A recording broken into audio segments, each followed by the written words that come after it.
It is game day in Steelers Nation. Welcome into the show. I'm your host, Jack Sperry. And first up today, we're going to be talking about the latest Justin Fields injury update. He had a little bit of a hamstring flare-up. Let you guys know the latest on him and whether or not he's going to be playing tonight. Then we'll get into the latest Steelers wide receiver trade rumors. Some new rumors have popped up here over the weekend that I want to discuss today before the Steelers play the Giants on Monday Night Football. And speaking of that game, we're going to be going live later today here on Steelers Talk for our live watch party tonight at 7 p.m. Eastern Time, about an hour and a half of live tailgate. Then we get the live play-by-play, and then, of course, we have the extensive post-game coverage for tonight's game. So whether win, lose, or draw, we're going to be reacting to everything that happens in tonight's football game. So make sure you guys click that subscribe button and join us at 7 p.m. Eastern for our pregame tailgate right here on Steelers Talk. So first up on today's show, let's talk about the latest around Justin Fields, because what exactly is going on here? Now, all of a sudden, he pops up on the injury report with a hamstring injury. How serious is this? Is he going to be on the field?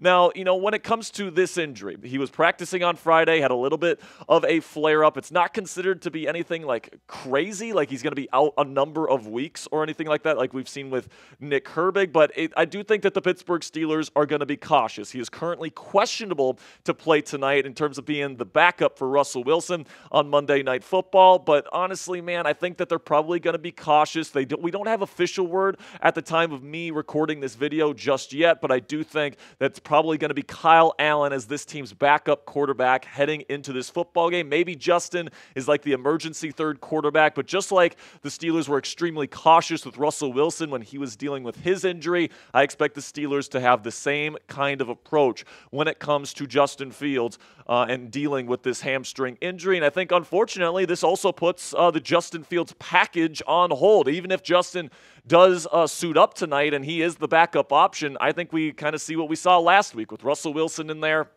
Low red zone, short yardage situations, QB sneak situations. I still think we're going to see Russell Wilson as the starting quarterback for every single snap of the Pittsburgh Steelers offense tonight. And I think that, because of this hamstring injury, we can probably put the Fields package on hold at least until Week 10 when the Steelers get past the bye and they face the Washington Commanders in a few weeks. So get well soon, Justin. If you guys want to send some love to Justin Fields down there in the comment section to get today's show started, spam those twos down there in the comments section to wish him a full and speedy recovery. So now, let's go into the latest wide receiver trade news and rumors, and there's obviously been a lot of stuff that has happened here over the last several days since I last talked to you guys about these wide receiver trade rumors. And when I look at the situation for the Pittsburgh Steelers, and I look specifically at the Cooper Kupp situation, obviously I think that the chances of the Steelers acquiring Cooper Kupp have probably gone down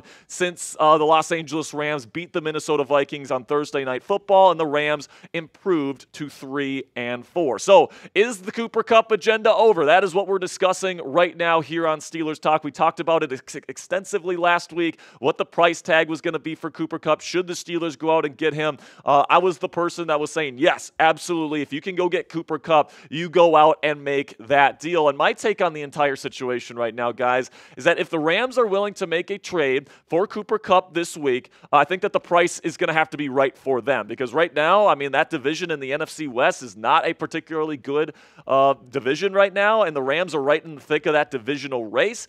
So I think that for the Rams to deal Kupp specifically this week, they're going to have to get exactly what their asking price is, and according to reports, that's a second-round pick. So if the Steelers want to land Cooper Kupp, and by the way, the Rams might just decide not to give up Cooper Kupp because they're trying to compete this season. If that's the case, then this deal might not even be on the table right now. But I think if the Steelers want to land Cooper Kupp after they play the Giants on Monday Night Football tonight, they're probably going to have to give up a second-round pick. Now, I will say, keep in mind here, there's still another game to be played before the NFL trade deadline in a couple of weeks here. And if the Rams lose to the Seattle Seahawks next week, they're sitting at 3-5. And let's be honest, their season is likely over. I think with the way Cooper Kupp's contract is kind of formulated with LA, I think that they're probably going to release release him or at least try to rework his contract next offseason if he doesn't get traded. So if you get to 3-5, I do think that the Rams will be more willing to sell him and probably sell him for more of like the third-round variety of draft pick as opposed to probably needing a second-round pick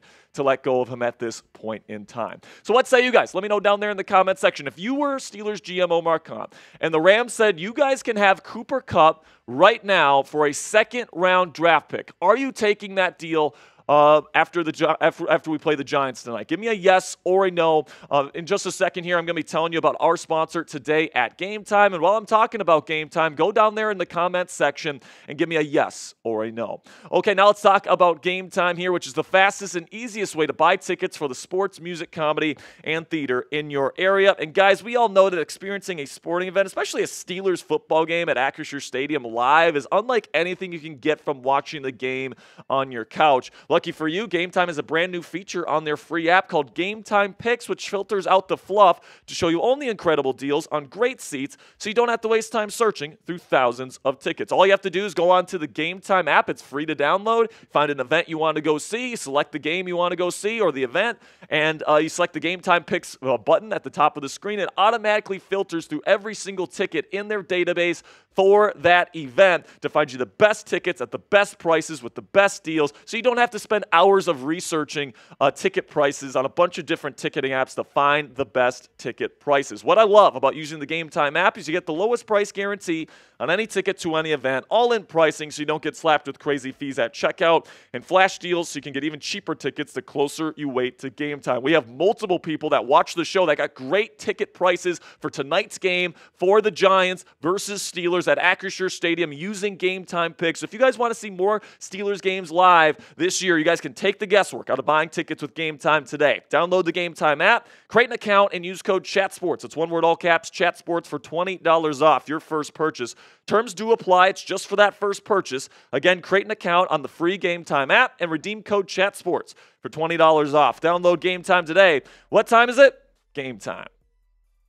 So in terms of wide receiver trade targets, perhaps Cooper Kupp is off the market now, and now Christian Kirk, another guy that the Steelers could have potentially targeted before the deadline, seems to be off the table as well after he broke his collarbone in yesterday's game playing for the Jacksonville Jaguars. Now, personally, guys, I think there's better options out there than Christian Kirk. I think that, Kirk's more of a slot specialist. He's not really a true downfield threat. We know the Steelers want to throw the ball down the field, so I think it's important that an ability to separate down the field and be a threat vertically is probably a very important piece to what the Steelers want and any receiver they end up trading for. But what are the other options that are out there? So let's discuss some of the other options and some of the players that have been linked to the Pittsburgh Steelers in recent days. So Zachary Smith from Steelers Now tweeted this out earlier this weekend, says, was told to, quote-unquote, keep an eye on Adam Thielen for the Steelers as the deadline approaches. Connect said they felt like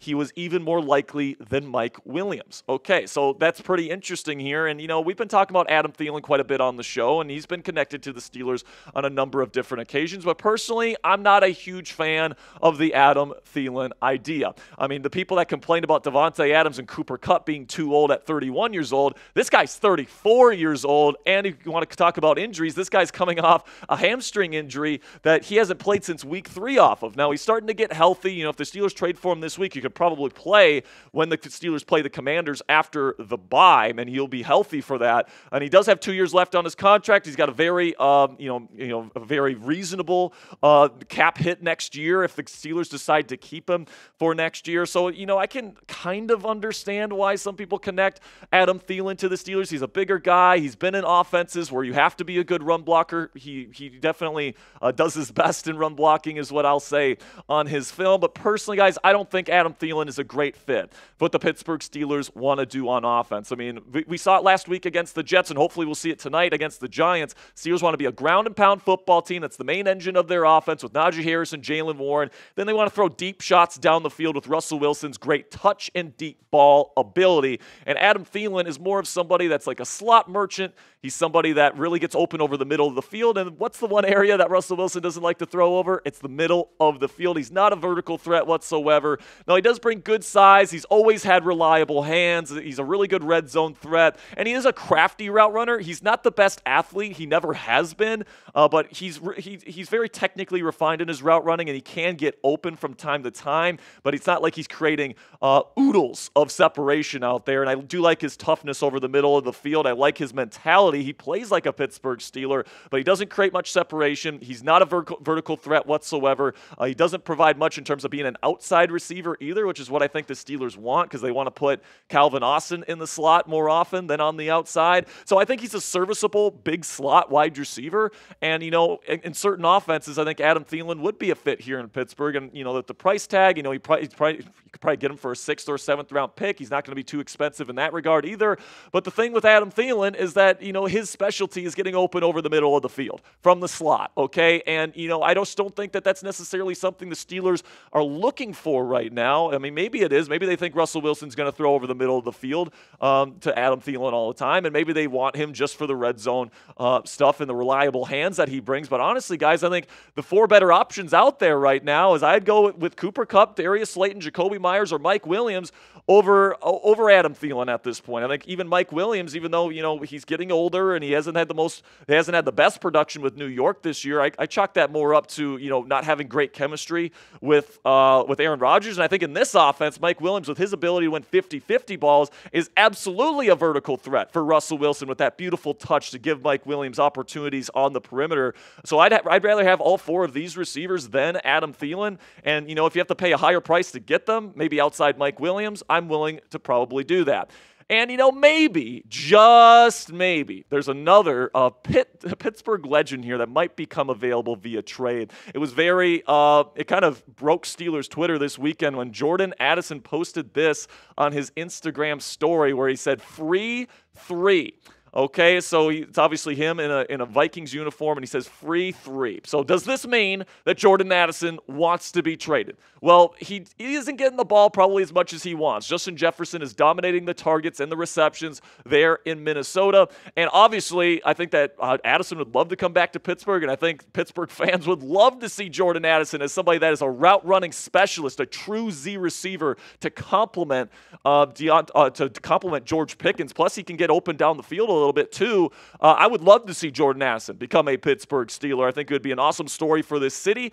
But the only thing is, I think that there's a lot of things that have to happen in order for him to get traded to Pittsburgh, and I'm just not sure if all those ducks are going to get in a row in time for the trade deadline. I think he probably has to demand a trade out of Minnesota, and then Pittsburgh has to give Minnesota the best possible trade package. So there's a lot of things that need to happen here in order for Jordan Addison to be a realistic option for the Pittsburgh Steelers. So if you're getting your hopes up for Addison in black and gold this year, personally, I wouldn't get my hopes up. Now, before I go here, I do want to go over one final item to get you guys ready for Monday Night Football tonight. And Jermaine Illuminor is the starting right tackle of the New York Giants. And he said when he was talking to the media this week, he wants one-on-one opportunities to block T.J. Watt this week. And we all know T.J. Watt gets chipped more than any other player in the National Football League. And, these teams really try to do whatever they can to slow him down and slow down his impact. Very rarely does a team give ample one-on-one opportunities to their right tackle straight up versus T.J. Watt. And personally, guys, I hope Brian Daboll obliges this request. I want Jermaine Illuminor to be on T.J. Watt one-on-one for the entire football game, because you know what's going to happen? There's going to be 5 sacks from number 90 tonight, all right? So I highly doubt they're actually going to give Jermaine Illuminor one-on-one opportunities. I would expect a lot of double teams. I'd expect a lot of chips tonight. But even despite that, I do expect T.J. Watt to be a massive impact once again and break this football game for the New York Football Giants. So let me know, over or under. Will T.J. Watt have over or under 2.5 sacks on Daniel Jones tonight? Type O if you think he hits the over, or type U if you think he hits the under. Thank you guys for sticking with me here throughout today's show. Make sure you join us at 7 p.m. Eastern Time tonight for our hour-and-a-half-long pregame tailgate for Steelers versus Giants. We got our live watch party where we're going to be giving instant reaction to everything that happens tonight. Plus, we have extensive post-game coverage as well. We have the largest Steelers watch parties right here on the YouTube platform. It's all because of the community that you guys have cultivated right here on Steelers Talk. So if you want to be a part of that community, you want to join us and have some fun watching some Steelers football tonight, make sure you click that subscribe button and join us at 7 p.m. Eastern.